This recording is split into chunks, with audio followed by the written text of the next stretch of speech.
Hello there, and welcome back to Tatooine Tableflip. My name is Jimmie, and today I'll be checking out the Avalon Hill game, Star Wars The Queen's Gambit. And in a new segment, titled Cantina Corner, I'll be checking out Star Wars Empire vs. Rebellion from Fantasy Flight Games. Let's get a cup of tea and get to it, shall we? The Queen's Gambit, released way back in 2000 by Avalon Hill, is a dice-rolling, card-driven, programmed orders game that's really, for me anyway, stood the test of time.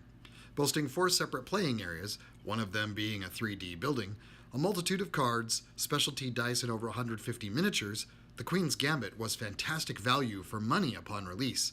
Fairly difficult to find these days, it speaks volumes that it has become something of a legend among board gamers, often whispered about in dark alleyways as a grail game, a game someone has been looking for but can't quite acquire because of either scarcity or cost.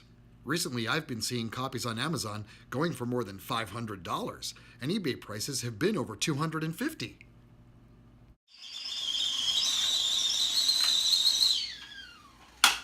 Star Wars, or Episode 4 A New Hope as it's come to be known, was released when I was 10 years old.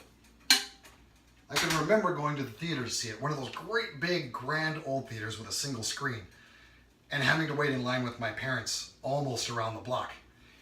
It was a torturous couple of hours that had me jittering around like a puppy excited for its afternoon treat. And finally we got inside, snacks in hand, sat down, and the lights dropped. And when that Star Destroyer came blasting onto the screen seemingly from just behind me, my life was forever changed. Like many of you, Star Wars has become a part of my DNA, and I can't recount how many hours I'd spent as a child playing with my Star Wars toys, or as I got older, chasing down all the rare Star Wars collectibles, or collecting everything I could get my hands on, or meeting all of the really cool people I have. It was a lot of fun being a lifelong Star Wars fan. Until Episode 1. Back in 1999 when The Phantom Menace was released, I had spent months staying as spoiler-free as possible while still trying to gather all of the Star Wars doodads and tchotchkes and rare collectibles that I could. Finally, the big night arrived and 2 of my friends and I went to see it. Again, I was jitterbugging around in line, impatiently awaiting the first new Star Wars film in decades. Finally, we got inside, snacks in hand, sat down, and the lights dropped, and we were utterly disappointed at just how un-Star Wars-y it actually was. It was a very long and quiet and uncomfortable car ride home, as none of us wanted to say what we were all thinking. As if giving voice to this gruesome ghost would lend it a kind of verisimilitude that we didn't want to admit was now a part of our fandom. I was heartbroken. So imagine my surprise when in March of 2000 I received The Queen's Gambit as a birthday gift. Despite how I felt about the movie, it seemed to be rolling in all of the money, and the game came recommended from my FLGS. I admit to being reticent yet intrigued, so a buddy of mine and I took it, cracked it open, read through the rules, and were utterly blown away. I'm not kidding, the gameplay is that tight. We played The Queen's Gambit every day for nearly a year, keeping a running win-loss tally until life kind of caught back up with us and our gaming sessions dwindled. Consequently, the game ended up in a closet with all of my other Star Wars gear as episodes 2 and 3 were released and my love for Star Wars waned. Now, watching the movie these days, I can kind of see what it was trying to do, but I still feel like I have to work way too hard to get any enjoyment out of it. And that's a really uncomfortable place to be in as a fan. This was exacerbated time and time again as Lucas kept noodling with the movie and I kept going back like a junkie looking for the ultimate fix. This all culminated with me seeing the super stupid long version in 3D, where about halfway through, I fell asleep.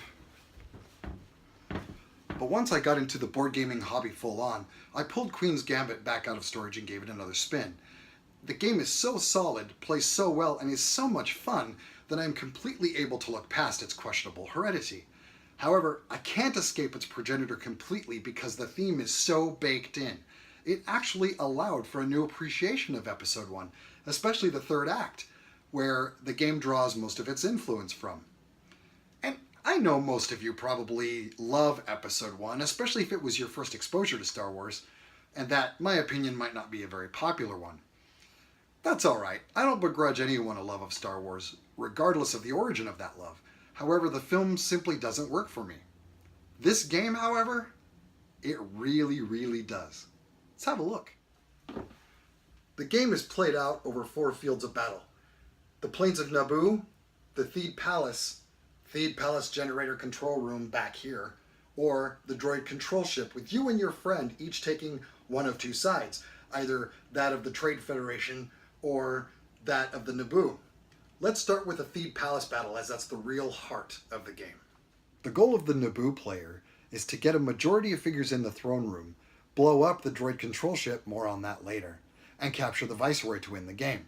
However, this is no easy feat, as the Federation forces are all trying to stop you. You have to move up floor by floor, but you do have a trick up your sleeve, as you can step out onto a ledge and move your figure using ledge movement to ascend to a higher level, just like in the movie when they used those goofy ascension guns. As you can see, the palace is open-sided, allowing fairly easy access to all the figures, but it isn't very stable, so you don't want to bump it or smack it with your hand, as all the figures tend to go flying around and then you and your friend are left wondering where everything was. This for me is the crunchiest part of the game, as you struggle with your strike force to make it to the upper levels, while you helplessly watch all of your teammates fall to blaster fire. However, if Anakin can blow up the droid control ship here, then all droids in all of the battlefields are removed from the game.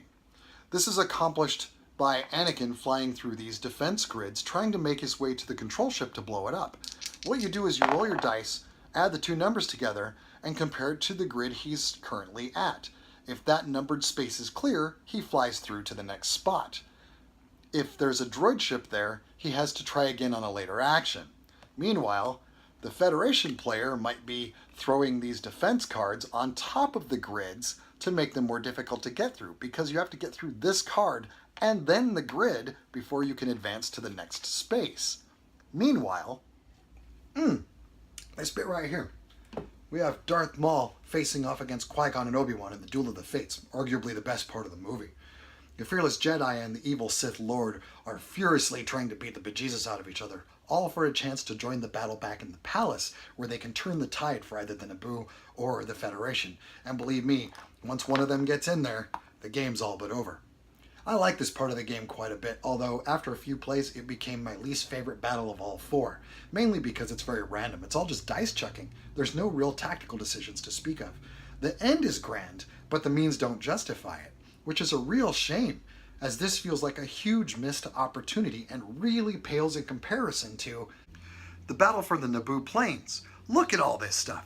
You have loads of Gungans fighting against battle droids, destroyer droids, and these giant tanks. Here's where the game gets a little abstract, and why I said the generator core battle couldn't really compare. The Trade Federation forces and the Naboo forces are now squads that you move tactically around the map. As the Naboo player, you want to wipe out the Federation squads, gaining bonus cards, more on that in a minute, and preventing more battle droids from getting into the palace. As the Federation player, you just want to watch the world burn. Again, it's just dice chucking, but it's the abstraction and the tactics that really speak to the recovering wargamer in me. The engine driving these battles are these cards here. You have one deck for the Naboo plains and another deck for the Theed Palace battle. And what you do is you draw 5 cards from each, combining them into a hand of 10. And then you and your friend are going to take 4 of these cards, laying them face down in front of you in any order you like, creating your battle plan. If you have bonus cards from defeating Darth Maul, Captain Panaka, or wiping out a squad on the field, those will go underneath, giving you even more options. Now, most of these are simple move and shoot actions, but now we're talking strategy, because you need to second guess what your friend is trying to do and in which theater he's trying to do it in. These add a neat layer of depth to the game that could otherwise be characterized as a simplistic exercise in luck. While it's essentially 4 games in one, none of the games are strong enough to stand up on their own, and there's enough interconnectivity to keep you from focusing on one or another. The gameplay is appropriate for younger kids, with the game running generally about an hour once you're familiar with the rules. Setup and teardown isn't too bad, but it can be exacerbated by bumping the rickety palace model. The models themselves are a softer plastic and likely won't break, but they suffer a lack of deep detail for it. I don't mind, they still look pretty darn good. The boards and the floors of the palace have all held up really well, and the stickers on the dice aren't peeling off, and all the cards still look really good, almost brand new. If my copy looks this good after all the plays it's seen, any copy you run across is probably going to look pretty darn good as well. If I have one complaint, it's probably that setup is the same time and time again, effectively offering only one scenario. It's really a blast to play, and I suggest picking up a copy should you run across one. I wouldn't get too crazy with the elevated prices, but considering the age of the scarcity of the game, maybe somewhere in the $200 range might be worth it. There was a stripped down version released under the Risk banner a little while ago, and that might scratch the itch for this game. I would love to see this thing rethemed for Rogue One. That would be fantastic. What really makes me happy is the theme. Despite how I feel about Episode 1, there's no denying that this thing is loaded with theme. And for that, it's earned its spot on my game shelf. And now, our new segment, Cantina Corner. Welcome to Cantina Corner, where each week I'll be taking a look at a smaller, less expensive game thematically tied to the game from the main review. Here I have Star Wars Empire vs. Rebellion. This game was released by Fantasy Flight Games in 2014 and is a reskin of the 2007 game Cold War CIA vs. KGB with some tweaks to the rule set.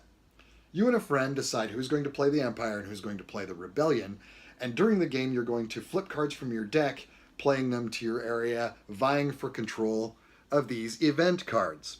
Down here is the amount of points you want to get close to without going over. Next to that are pips, in this case 2. That's how many cards you can have in your play area at any time. Up here is the victory points the card is worth, and below that is how many influence tokens you gain when you win the card. You start with a deck and 4 characters out of 8 that you get to shuffle into your deck. Various effects in the game allow you to pull more of those characters into your deck, thereby beefing it up a little bit more. You also each choose a strategy that you keep secret until the end of the game round. You start with 2 of these influence tokens I just spoke of a minute ago, and those are used to ready cards that have been exhausted once you've used the card's ability. Gameplay goes like this. You simply take the top card of your deck, flip it over into your play area, and add the number at the top all together with any other cards in play and compare it to the win condition number. Now, as you use abilities on cards, they'll become exhausted. In this case, this number stays the same, but in the case of the character cards, typically they go from the larger number down to a very small number. That's where these tokens really come in handy. You spend one of those, untap the card. You can effectively change the total of the cards you have in play, or give yourself access to their ability once again. It's a neat little game. It's something I would carry around with me to a pub or to a buddy's house and just chuck it in the car and leave it in there. I really like it, and I was really actually quite surprised with how much depth there is to the game and strategy once you start looking at the abilities on the cards. The first player to reach 7 points is the winner of the game. Hey, thanks for watching. You can catch us on the web at BoardGamerBlues.com, on Twitter at BoardGamerBlues, or on Facebook, BoardGamerBlues. I'm Jimmie, and if I'm not destroyed storming the palace with Amidala and her strike team, I'll see you guys next time on Tatooine Tableflip. Bye.